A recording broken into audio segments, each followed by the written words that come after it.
നമസ്കാരം. റാഫ്റ്റോ ക്രിക്കറ്റിലേക്ക് അവർക്കും സ്വാഗതം. കൊളംബോയിൽ മൂന്നാം ദിവസം എന്ത് സംഭവിച്ചു? മഴ പെയ്ത് കർട്ടയിലായിട്ടുള്ള ഒരു ദിവസമാണിതും. ഏതായാലും ശ്രീലങ്കയുടെ 8 വിക്കറ്റ് പോയിട്ടുണ്ട്. സ്റ്റിൽ അവർ ഫോളോ ഓൺ ഭീഷണി പൂർണ്ണമായിട്ട് ഒഴിവാക്കിയിട്ടില്ല. ഇപ്പോഴും അവർ 238 റൺസ് പുറകിലാണ്. ആ 38 റൺസ് എടുക്കാൻ സമ്മതിക്കാതെ നാളെ രാവിലെ അവരെ പുറത്താക്കി കഴിഞ്ഞാൽ ടീം ഇന്ത്യക്ക് തീർച്ചയായിട്ടും വിജയിക്കാനുള്ള വഴി അവിടെ തുറക്കപ്പെടും. അതല്ല അവർ ഫോളോ ഓൺ ഒഴിവാക്കിയാൽ ക്വിക്കായിട്ട് റണ്ണടിച്ചുകൊണ്ട് വീണ്ടും അവരെ ബാറ്റിങ്ങിന് വിടണം. അത്രയധികം ഡിറ്റീരിയോറേറ്റ് ചെയ്യാത്ത ഈ പിച്ചിൽ ബാറ്റിംഗ് വലിയ ദുഷ്കരമൊന്നുമല്ല. ഇന്നിപ്പോൾ ശ്രീലങ്കയുടെ 8 വിക്കറ്റുകൾ വീണല്ലോ എന്ന് 6 വിക്കറ്റ്, ഇന്നലെ 2 വിക്കറ്റ് വീണതാണ്, ഇന്ന് 6 വിക്കറ്റ് കൂടി വീണല്ലോ എന്ന് പറയുമ്പോഴും അത് പലപ്പോഴും കളിയുടെ ഒഴുക്കിനെതിരെ അവർ തന്നെ വലിച്ചെറിഞ്ഞ വിക്കറ്റുകളാണ് എന്നതാണ് യാഥാർത്ഥ്യം. അതാണ് ഇന്ന് സംഭവിച്ചത്. ഇന്ന് സൂര്യബന്ധാര മികച്ച രൂപത്തിൽ ബാറ്റ് ചെയ്തിട്ടുണ്ട്. ദിനുഷ അദ്ദേഹം കഴിഞ്ഞ ടെസ്റ്റിലും ഇങ്ങനെ തന്നെ കളിച്ചു. ഈ ടെസ്റ്റിലും അത് ആവർത്തിക്കുന്നൊരു കാഴ്ച. ഏതായാലും സ്റ്റിൽ ടീം ഇന്ത്യ തന്നെയാണ് ഡ്രൈവിംഗ് സീറ്റിൽ എന്ന കാര്യത്തിൽ തർക്കമില്ല. ഇന്ത്യയുടെ 503 മറുപടിയായിട്ട് ശ്രീലങ്ക 8 വിക്കറ്റിന് 265 എന്ന നിലയിലാണ് ഇപ്പോഴുള്ളത്. ഏതായാലും നേരത്തെ കളി നിർത്തേണ്ടി വന്നു. നാളെ 4ാമത്തെ ദിവസമാണ് എന്ന കാര്യം ഓർക്കണം. സോ കളി ജയിക്കാൻ ചിലതൊക്കെ ചെയ്തേ പറ്റൂ. ദിനുഷ ശരിക്കും പറഞ്ഞാൽ അൺബീറ്റൺ ആയിട്ട് ഫൈറ്റ് ചെയ്തുകൊണ്ടിരിക്കുകയാണ്. 85 റൺസാണ് അദ്ദേഹം അടിച്ചിട്ടുള്ളത്. അദ്ദേഹത്തോടൊപ്പം ക്രീസിലുള്ളത് ലാഹിരു കുമാരയാണ്. ഏതായാലും നല്ല രൂപത്തിൽ തന്നെ അദ്ദേഹം ഫൈറ്റ് ചെയ്യുന്നുണ്ട്. 8 റൺസാണ് അടിച്ചത്, പക്ഷേ 50 പന്തുകൾ നേരിട്ടിട്ടുണ്ട്. നല്ല രൂപത്തിൽ അദ്ദേഹം ദിനുഷക്കൊപ്പം നിൽക്കുന്നു. ദിനുഷയുടെ ഈ സീരീസിൽ തന്നെ 3ാമത്തെ 50+ സ്കോറാണ് ഈ വന്നിരിക്കുന്നത് എന്ന കാര്യം നോക്കുക. ഇന്ത്യയെ സംബന്ധിച്ചിടത്തോളം വിക്കറ്റുകൾ നമ്മൾ പിഴുതിട്ടുണ്ട്. പ്രസിദ്ധ് കൃഷ്ണക്ക് 3 വിക്കറ്റ്, അതുപോലെ തന്നെ മനോജ് സുധാറിന് 3 വിക്കറ്റ്. അങ്ങനെയാണ് ഇന്ത്യൻ ബൗളേഴ്സ് വിക്കറ്റുകൾ വീഴ്ത്തിയിരിക്കുന്നത്. പക്ഷെ അപ്പോഴും ഞാൻ പറയും, ഈ വിക്കറ്റുകൾ വീണത് അവരുടെ ബാറ്റർമാർ വിക്കറ്റ് വലിച്ചെറിഞ്ഞ രൂപത്തിൽ കൊടുത്തതാണ് പലതും. കാമിൽ മിഷാര, അദ്ദേഹത്തിന് നേരെ ഒരു സ്പൈസി ബൗൺസർ വന്നു പ്രസിദ്ധ് കൃഷ്ണയുടെ ഭാഗത്ത് നിന്ന്. അത് ധ്രുവ് കൈകളിലേക്ക് എത്തുന്നു. അദ്ദേഹം ഔട്ടാവുന്നു. ദെൻ ലാഹിരു ഉദാരിയും പ്രഭാത് ജയസൂര്യയും ഇന്നലെ ലൈറ്റ് മങ്ങി എന്ന് പറഞ്ഞുകൊണ്ട് പ്രശ്നമുണ്ടാക്കിയല്ലോ. അങ്ങനെയാണ് അവർ ഔട്ടാകുന്നത്, സമ്മതിച്ചു. പക്ഷെ ബാക്കിയുള്ളവർക്ക് അത്തരത്തിലുള്ള എക്സ്ക്യൂസ് ഒന്നും ഉണ്ടായിരുന്നില്ല. ശ്രീലങ്കയുടെ ബാക്കി ബാറ്റേഴ്സ്, ഇപ്പം നമുക്ക് കാമിൽ മിഷാരെ ഒഴിവാക്കാം, ബാക്കിയുള്ള ബാറ്റർമാർ ഓൾമോസ്റ്റ് അവർ against the run of play ആണ് ഔട്ടായിട്ടുള്ളത്. കാമിൻഡു മെൻഡിസ് നല്ല രൂപത്തിലാണ് ബാറ്റ് ചെയ്ത് കൊണ്ടുവന്നത്. പക്ഷേ അദ്ദേഹം ഔട്ടായ രീതി, അദ്ദേഹം നേരെ മിഡ് വിക്കറ്റിലേക്ക് ഒരു പുൾ ചെയ്യുന്നു, അദ്ദേഹം ഔട്ടായി പോകുന്നു. അതുപോലെ തന്നെ പസിന്ധു സൂര്യബന്ധാര നല്ല രൂപത്തിൽ ബാറ്റ് ചെയ്തു വന്നു. അവസാനം ഒരു ത്രെട്ടുമില്ലാത്ത രവീന്ദ്ര ജഡേജയുടെ ഒരു ബോളിൽ അദ്ദേഹം ഔട്ടായി പോകുന്ന ഒരവസ്ഥ. നിരോഷാൻ ഡിക്വെല്ല ഡെക്കായിട്ട് പോകുന്നു, 3 ബോൾ ഡെക്കായിട്ട് ജുറലിൻ്റെ കൈകളിലേക്ക് ബോൾ എത്തിയിട്ട് അദ്ദേഹം പുറത്താവുന്നു.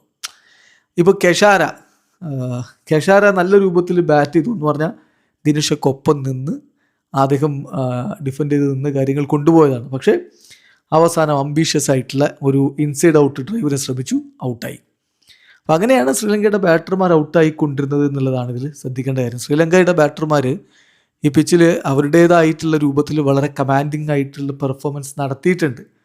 ബട്ട് ഈ രൂപത്തിൽ അവർ വിക്കറ്റുകൾ വലിച്ചെറിഞ്ഞ് അവർക്കുണ്ടായിരുന്ന സാധ്യത മങ്ങിപ്പിച്ചിട്ടുമുണ്ട്.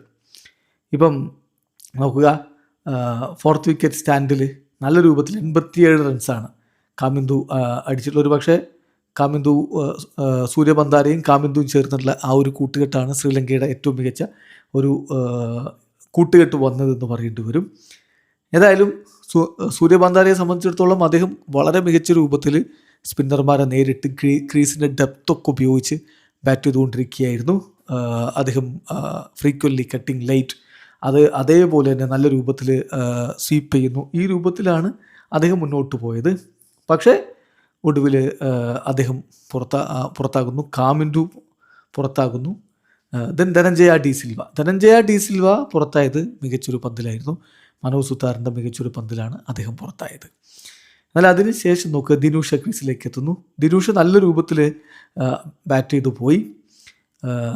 ശരിക്കും പറഞ്ഞാൽ അദ്ദേഹം ടീമിനെ രക്ഷപ്പെടുത്തിയെടുത്തത് അദ്ദേഹമാണ്. എന്ന് പറഞ്ഞാൽ ഈ ഒരു ഇനി 38 റൺസ് കൂടി മതിയല്ലോ ഫോളോ ഓൺ ഒഴിവാക്കാൻ, ആ രൂപത്തിലേക്ക് കൊണ്ടുപോയത് പോലും അദ്ദേഹമാണ്. സൂര്യബന്ധാര നമ്മൾ പറഞ്ഞല്ലോ, ജഡേജയുടെ 94 km/h വേഗതയിലുള്ള ഒരു പന്തിലാണ് ഔട്ടായി പോകുന്നത്. അങ്ങനെ സൂര്യബന്ധാര പോകുമ്പോൾ ഏതാണ്ട് തീർന്നു എന്ന് കരുതിയതാണ് ശ്രീലങ്കയുടെ ഒരു ഇന്നിങ്സിൻ്റെ കാര്യം. പക്ഷേ അതിനുശേഷം നല്ല രൂപത്തിൽ കൂട്ടായിട്ട് നിന്നു മറ്റ് പിന്നാലെ വന്ന ബാറ്റർമാർ എന്നുള്ളത് കാണണം. എടുത്തു പറയേണ്ട കാര്യം, ഇപ്പോൾ ഡിക്വെല്ല പെട്ടെന്ന് പോയി എന്നുള്ളത് നമ്മൾ പറഞ്ഞു. എന്നാൽ കേശര നുവാന്ത 74 പന്തുകളാണ് നേരിട്ടത്, 18 റൺസ്.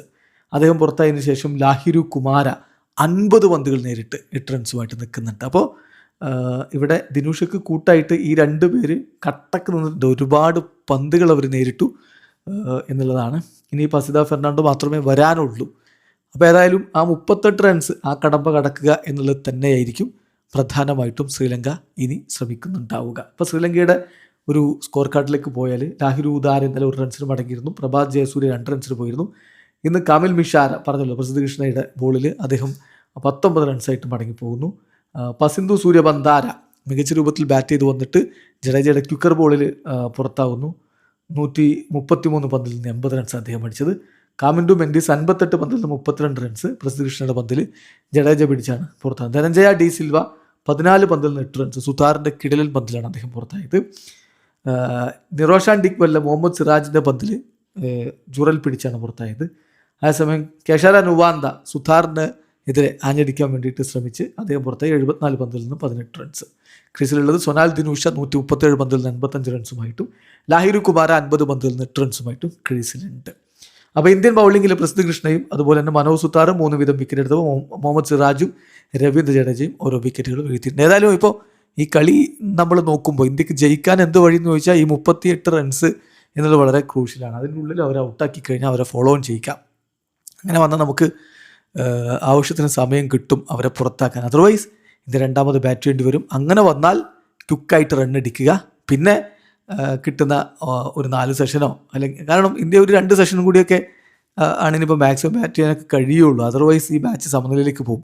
കൂടുതൽ സാധ്യത ഇനിയിപ്പോൾ മഴയുടെ ത്രെട്ടൊക്കെ വരുമ്പോൾ സമനിലയ്ക്ക് നല്ല സാധ്യതയുണ്ട് എന്ന കാര്യം മറക്കുന്നില്ല. എന്നാൽ പോലും നാളെ 4ാമത്തെ ദിവസമാണ്.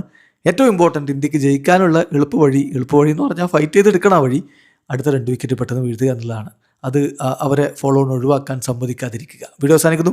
ക്രിക്കറ്റ് ലോകത്തെ കൂടുതൽ വിശേഷങ്ങളുമായി റഫ്ലക്സ് എത്താം.